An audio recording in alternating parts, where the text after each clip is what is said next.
Hola, estem a la platja de l'Almadrava.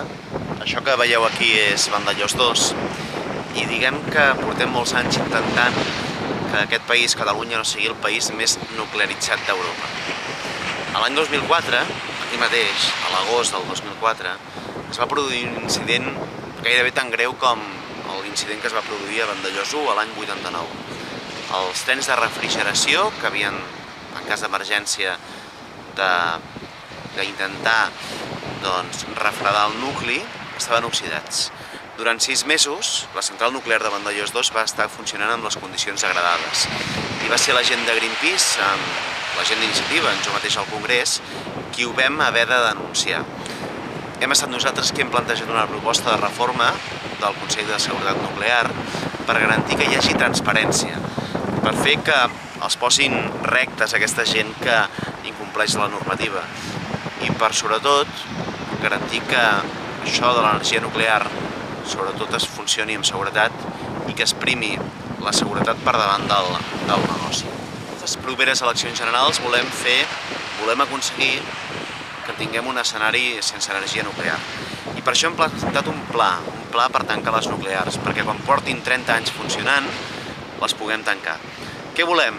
Doncs que durant 25 anys estiguin funcionant, però a partir dels 25 anys, els últims 5 anys de funcionament, tots els recursos que tinguem de l'energia nuclear es destinin a energies renovables i estalvi i eficiència.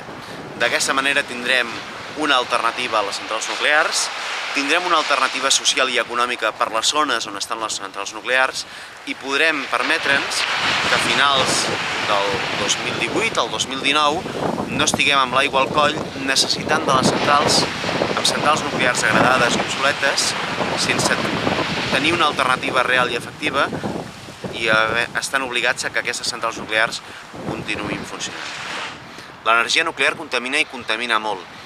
Emet residus radioactius que duren durant milions d'anys i a més l'urani s'acaba, tenim com a molt per 50 anys.